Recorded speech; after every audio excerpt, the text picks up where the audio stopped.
रीइंकार्नेटेड के एपिसोड 17 के साथ हाजिर हो। तो लास्ट एपिसोड के एंड पे हमने देखा था मोली हमारे जाउची को अपने पाँव से नीचे झुका देती है, वो उसे ग्राउंड के ऊपर पटक देती है। फाइनली जाउची अब ग्राउंड के ऊपर है। क्या जाउची इस बात को एक्सेप्ट करेगा कि वो जबरदस्ती यहाँ पर ग्राउंड के ऊपर पटका गया है और वो मोली को, जो कि उससे 3 साल छोटी है, उसे अपना मास्टर मानेगा या नहीं। मोली जाउची को नीचे पटकने के बाद उसे कहती है, क्या तुम्हें लगता है कि मैं यहाँ पर तुम्हारी इन सारी बातों से इम्प्रेस होने वाली हूँ कि तुम यहाँ पर अपनी प्राइड को सामने रखते हुए 3 साल छोटी लड़की के सामने अपना सर नहीं झुकाओगे। यहाँ पर एक बच्चे की तरह बिहेव करना बंद करो। तुम बहुत ज्यादा वीक हो, इसी वजह से तुम्हें पावरफुल के सामने अपना सर झुकाना ही पड़ेगा। यहाँ पर तुम्हें नीचे झुकाने के दौरान मैंने तुम्हारे पर पाँव मारा, अगर इसी वजह से तुम यहाँ पर मर जाते हो तो ये सब कुछ तुम्हारी वजह से होगा। तुम्हें अपने ऊपर ब्लेम डालना चाहिए क्योंकि तुम बहुत ज्यादा वीक हो। दुनिया में सिर्फ स्ट्रेंथ ही मैटर करती है, जिसके पास स्ट्रेंथ है वो वीक के ऊपर रूल करेगा। जाउची उसकी बात सुनने के बाद सोच रहा होता है, इसने बिल्कुल ठीक कहा, अगर मेरे पास पावर नहीं है तो मुझे सभी के सामने झुकना पड़ेगा। अगर मेरे पास पावर नहीं है तो मैं अपने प्यारों को प्रोटेक्ट नहीं कर सकता, इसलिए मुझे पावर हासिल करने के लिए इस छोटी लड़की के सामने भी अपना सर झुकाना पड़ेगा। मोली जाउची के कंधे के ऊपर अपना पाँव रखकर खड़ी होती है, जबकि जाउची उठकर बैठ जाता है और मोली उसे कहती है, तो मुझे बताओ तुम मुझे अपना मास्टर एक्सेप्ट करते हो या नहीं। इसके अलावा अगर तुम्हारा कोई सवाल है तो तुम पूछ सकते हो। जाउची उसे कहता, हाँ मेरा एक सवाल है। जाउची यहाँ पर एक बहुत ही ठरकियों वाला सवाल पूछता है। वो उसे कहता है, क्या तुमने नीचे के माले के ऊपर से बालों को काटा हुआ है, शेव किया हुआ है, या फिर तुम्हारे नीचे के माले के ऊपर बाल है ही नहीं। क्योंकि बेचारी मोली ने फटे हुए कपड़े पहने हुए हैं और जाउची उसके नीचे बैठा हुआ है और उसे नीचे से सब कुछ दिखाई दे रहा है।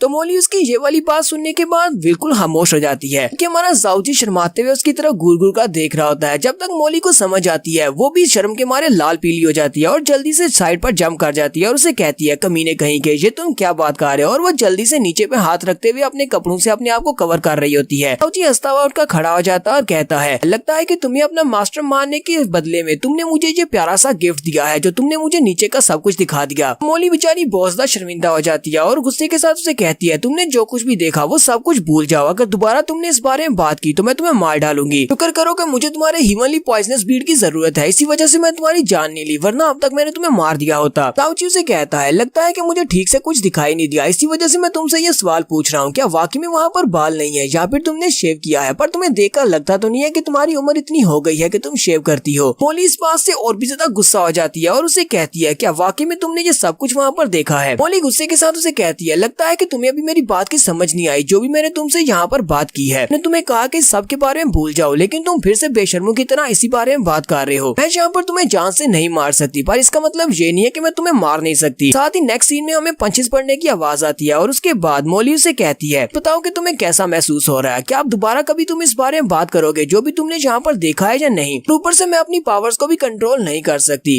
ऐसा ना हो कि दोबारा से तुम इस तरह की बात करो और मैं पीटते हुए अपनी पावर्स को कंट्रोल न कर पाऊँ, तुम्हें एक ही पंच में मार डालूं। जाउची बेचारे की हालत बहुत ज्यादा खराब हो जाती है। जाउची उसे कहता है, ये सब कुछ तुमने क्यों किया, तुम्हें इतना बुरी तरह से मारने की क्या जरूरत थी। जाउची अपने मुंह पे हाथ रखते हुए कहता है, चलो छोड़ो इन बातों को, मुझे ये बताओ कि तुम मुझे मेरी नई मेरिडियंस कब देने वाली हो। मोली उसे कहती है, चलो ठीक है, अब सब्र रखो, मैं तुम्हें देती हूँ। और वो अपनी उंगली को ऊपर की तरफ उठाती है तो उसकी उंगली के अंदर से एक ब्लड ड्रॉप बाहर की तरफ निकलता है। जाउची उसे कहता है, ये तो एक ब्लड ड्रॉप की तरह का दिखाई देता है, इसके जरिए से तुम मुझे नई मेरिडियंस देने वाली हो। नेक्स्ट सीन हमें एक माउंटेन रेंज का दिखाया जाता है जिसका नाम चीलोंग माउंटेन रेंज होता है। ये दोनों माउंटेन्स में चले जाते हैं। यहाँ पर जाने के बाद मोली जाउची को इस ब्लड ड्रॉप के बारे में बताती है। वो उसे कहती है, कहानियों के मुताबिक ये वाला ब्लड ड्रॉप हजारों लाखों साल पहले का है। ये उस वक्त की बात है जब गार्ड्स हुआ करते थे। यहाँ पर रियल गार्ड्स की बात कर रही हूँ, जब रियल गार्ड्स हुआ करते थे और एक एक करके वो गार्ड्स भी मरते गए। के बाद जब एक आखिरी गार्ड बचा जिसको द इवल गार्ड कहा जाता है, वो इवल गार्ड बहुत ज्यादा पावरफुल था, उसके पास बहुत ज्यादा पावर्स थी, लेकिन एक दिन उसको भी तो मरना ही था। पता नहीं उसके मरने की वजह क्या थी, लेकिन उसने अपने मरने से पहले बॉडी से अपने एक ब्लड ड्रॉप को बाहर निकाला जिसके अंदर उसकी सारी की सारी पावर्स थी। कहा जाता है कि उस इवल गार्ड का वो ब्लड ड्रॉप अगर कोई भी अपनी बॉडी के साथ उसे इन्फ्यूज कर लेगा तो उसके पास इवल गार्ड की पावर्स आ जाएंगी, वो भी एक गार्ड बन सकता है। ऐसे 1 महीना पहले किसी को इस बारे में पता चला कि इवल गार्ड का ये ब्लड ड्रॉप कहाँ पर है। सभी लोग उस ब्लड ड्रॉप को लेने के लिए 1 महीना पहले वहाँ पर पहुँच गए। इस लोकेशन के ऊपर मैं भी इस इवल ब्लड ड्रॉप को लेने के लिए वहाँ पर गई। वहाँ पर बहुत सारे लोग थे, वो सभी लोग आपस में फाइट करना स्टार्ट कर दी और बहुत सारे लोग वहाँ पर मारे गए और बहुत सारों को तो मैंने भी मार दिया। तो आखिर पर नतीजा ये निकला कि उन सभी के हाथों से इस इवल ब्लड ड्रॉप को लेकर मैं निकल आई, यानी कि जो मेरे हाथ में लग गया। जाओची उसे कहता है तो क्या इसी वजह से तुम्हें वो गॉड स्लेइंग पॉइजन दिया गया है? तुम इस ब्लड ड्रॉप को लेने के लिए बहुत सारे लोगों के साथ फाइट कर रही थी। जाओची उसे कहता है लेकिन इतनी ज्यादा कीमती चीज तुम मुझे क्यों देना चाहती हो? मोली उसे कहती है मुझे लगता है कि ये इतना भी अच्छा नहीं है जितना कहानियों में इसके बारे में बताया गया है, इस वजह से मैं इसे अपनी बॉडी के ऊपर ट्राई नहीं करना चाहती, इसी वजह से मैं तुम्हें दे रही हूँ। साथ ही वो अपनी उंगली को उसके हार्ट के अंदर स्टैब कर देती है और उस ब्लड ड्रॉप को उसके दिल के अंदर डाल देती है और उसे कहती है तो हम किसी के ऊपर ट्राई करने के बाद ही पता चलेगा कि इवल कार्ड का ये ब्लड ड्रॉप किसी को पावर देता है या फिर किसी को मार डालता है। जाओची की बॉडी के अंदर जैसे ही वो खून का कतरा जाता है उसके हार्ट के अंदर वो उसके ब्लड के साथ मिक्स हो जाता है। जाओची वहाँ पर एक जोरदार चीख मारता है। मोली उसे कहती है ये इवल कार्ड का ब्लड ड्रॉप ये तुम्हारी बॉडी के अंदर जितनी पुरानी मेरिडियंस थी ये उन सभी को कंज्यूम कर जाएगा और उन सभी को कंज्यूम करने के बाद तुम्हारी पुरानी मेरिडियंस की जगह पर नई मेरिडियंस बन जाएंगी जिनके अंदर इवल गार्ड्स की पावर होगी। लेकिन इसका साइड इफेक्ट ये है कि तुम्हारी मेरिडियन के अंदर पहले जितनी भी मिस्टिक पावर्स होंगी तो सारी की सारी पावर्स को कंज्यूम कर जाएगा। इसी वजह से मैंने इसे अपने ऊपर आजमाया नहीं, क्योंकि मेरे पास पहले से बहुत सारी पावर्स हैं और ये उन सारी पावर्स को निकल जाएगा। जाओची वहाँ पर जोर जोर से चिल्ला रहा होता है। मोली उसे कहती है इस ब्लड ड्रॉप के तुम्हारी बॉडी के अंदर जाने की वजह से तुम्हें बहुत ज्यादा दर्द होने वाला है, तुम्हें सारे के सारे दर्द को यहाँ पर बर्दाश्त करना होगा। अगर यहाँ पर तुम जितनी ज्यादा बार चीखोगे उतनी बार इसका असर कम होता जाएगा, इसी वजह से तुम्हें चीखना भी नहीं है और इस दर्द को बर्दाश्त भी करना है। जितना ज्यादा तुम अपने मुंह को बंद रखोगे उतनी ज्यादा तुम्हारी पावर्स बढ़ेंगी। अगर तुम चाहो तो मैं अपनी मिस्टिक पावर्स को यूज करते हुए तुम्हें दर्द से थोड़ी राहत दे सकती हूँ। जाओची उसे कहता है नहीं मुझे तुम्हारी हेल्प की जरूरत नहीं है। मोली उसे कहती है मुझे तुम्हारी आवाज नहीं आई, क्या तुम थोड़ा ऊंचा बोलोगे? चलो जल्दी करो, अब मेरे सामने घुटने टेक माफी की भीख मांगो, मैं यहाँ पर तुम्हारी हेल्प करूंगी। साथ ही हमारी मोली सोच रही होती है इसके साथ बिल्कुल अच्छा हुआ, मैंने ये जानबूझकर इसके साथ किया है ताकि इसे यहाँ पर पता चले इसने मेरे प्राइवेट पार्ट्स को देखकर कितनी बड़ी गलती कर दी है। जाओची वहाँ पर उस सारे दर्द को बर्दाश्त करते हुए उसे कहता है नहीं मुझे तुम्हारी हेल्प नहीं चाहिए, मैं यहाँ पर इतना दर्द बर्दाश्त करके स्ट्रॉन्ग बन सकता हूँ तो फिर ठीक है, मैं इतना दर्द बर्दाश्त करने को तैयार हूँ। साथ ही जाओची अपने हाथ की तरफ देखता है तो उसके हाथ के अंदर मिस्टिक पावर्स होती है। वो बहुत ज्यादा खुश हो जाता है और कहता है मुझे महसूस हो रहा है जैसे कि मेरी पूरी बॉडी के अंदर नई मिस्टिक पावर्स आ गई हैं। मोली भी इस बात से बहुत ज्यादा हैरान होती है और कहती है ऐसा कैसे हो सकता है, मुझे पता है कि इसे बहुत ज्यादा दर्द हो रहा है लेकिन ये मुस्कुरा कैसे सकता है, ये तो सिर्फ एक मॉर्टल है। मॉर्टल की बॉडी इवल कार्ड की पावर्स को इतनी आसानी से अपनी बॉडी के अंदर कैसे समा सकती है? उस इवल कार्ड के ब्लड ड्रॉप की वजह से जाओची को नई मेरिडियंस तो मिल रही हैं। जाओची कहता है मेरे लिए इतना काफी नहीं है। वो अपनी वॉइड को ओपन करता है और उसके अंदर से अपने बॉक्स को निकालता है जिसके अंदर एक्यूपंक्चर नीडल्स पड़ी होती हैं। वो उसके अंदर से एक्यूपंक्चर नीडल्स को उठा लेता है, कहता है मुझे सिर्फ यहाँ पर इवल कार्ड की मिस्टिक पावर्स नहीं चाहिए बल्कि मुझे यहाँ पर कुछ ज्यादा चाहिए। मोली हैरान होकर उसे कहती है तुम इन नीडल्स के साथ क्या करने वाले हो? जाओची अपनी ही नीडल्स को अपनी बॉडी के अंदर दंसाना शुरू कर देता है और कहता है इन इवल कार्ड की मेरिडियंस मेरी बॉडी के अंदर कल्टीवेशन को एक्टिवेट कर देंगी, लेकिन इससे मुझे ज्यादा कल्टीवेशन पॉइंट्स नहीं मिलेंगे। तो मैं इसी दौरान अपनी एक्यूपंक्चर टेक्निक को यूज करते हुए नीडल्स को अपनी बॉडी के अंदर दंसाऊंगा, ज्यादा से ज्यादा मेरिडियन पॉइंट्स को अनब्लॉक कर सकता हूँ। जाओची वहाँ पर सारी नीडल्स को अपनी बॉडी के अंदर दंसा देता है, फिर साथ ही वो नीचे बैठकर एक जबरदस्त चीख मारता है और इसी चीख मारने के साथ ही बॉडी के अंदर जितने मेरिडियन पॉइंट्स होते हैं वो उन सभी को अनलॉक कर लेता है। मोली कहती है ये बात तो बिल्कुल ठीक है, जितने ज्यादा मेरिडियन पॉइंट्स को ये क्लियर करेगा उतनी ज्यादा इसकी कल्टीवेशन बढ़ेगी और फ्यूचर इसका लिमिटलेस हो जाएगा। मोली कहती है पहले तो मैंने सोचा था कि मैं इसके मेरिडियन पॉइंट्स को ब्लॉक करने में इसकी मदद करूंगी, लेकिन ये खुद ही काफी ज्यादा समझदार है। जितनी ज्यादा स्पीड के साथ ये अपनी मेरिडियन पॉइंट्स को अनब्लॉक कर रहा है, स्पीड तो वाकई में बहुत ज्यादा है। थोड़ी देर के बाद जाओची वहाँ पर एक जबरदस्त चीख मारता है और जबरदस्त एनर्जी रिलीज होती है। ये देखकर बहुत ज्यादा हैरान होती है और कहती है इसने अपनी बॉडी के अंदर इतने मेरिडियन पॉइंट्स से यानी टोटल 54 मेरिडियन पॉइंट्स होते हैं उन सभी को अनब्लॉक कर लिया है। मोली चिल्लाकर जाओची से कहती है तो क्या ये सारी की सारी ह्यूमनली पॉइजनस बीड की पावर्स हैं? तो तुमने मेरिडियन पॉइंट्स को अनब्लॉक किया है? जाओची से कहता है नहीं, ह्यूमनली पॉइजनस बीड ने प्रोसेस को तेज करने में मेरी हेल्प की है, जबकि ये तरीका मुझे पहले से आता है क्योंकि मैं एक बहुत ही अच्छा फिजिशियन हूँ। मैंने तुम्हें पहले इस बारे में नहीं बताया कि मैं एक बहुत ही अच्छा डॉक्टर भी हूँ और मुझे एक्यूपंक्चर बहुत ही अच्छे से आता है। जाओची अपनी चेस्ट की तरफ देखता है और उसे कहता है मुझे ऐसा महसूस हो रहा है जैसे मेरी बॉडी के अंदर कुछ चेंज हुआ है, कुछ नया है मेरी बॉडी में। जाओची को अपनी बॉडी के अंदर 7 मेरिडियन पॉइंट्स दिखाई देते हैं जो कि बाकी के मेरिडियन पॉइंट से काफी ज्यादा अलग होते हैं। मोली उसे कहती है ये इवल कार्ड के 7 मेरिडियन पॉइंट्स हैं। इसे इवल कार्ड 8 के 7 मेरिडियन पॉइंट्स भी कहा जा सकता है, जबकि तुम्हें इवल कार्ड के ब्लड ड्रॉप से नई मेरिडियंस का सेट मिला है। इसी वजह से तुम्हें इवल कार्ड की ये नई पावर्स भी इनहेरिट हुई हैं। अब ये तुम्हारी पावर्स हैं। मोली उसे कहती है अगर तुम आइस टेक्निक को कल्टीवेट करते हो तो तुम्हारी मिस्टिक पावर्स आइसी नेचर में चेंज हो जाती हैं। अगर तुम यहाँ पर फायर को कल्टीवेट करते हो तो तुम्हारी मिस्टिक पावर्स वो फायर नेचर की हो जाती हैं। लेकिन अब क्योंकि तुम्हारे पास इवल कार्ड की मिस्टिक पावर्स हैं, इसी वजह से तुम्हारे पास जो नेचर है वो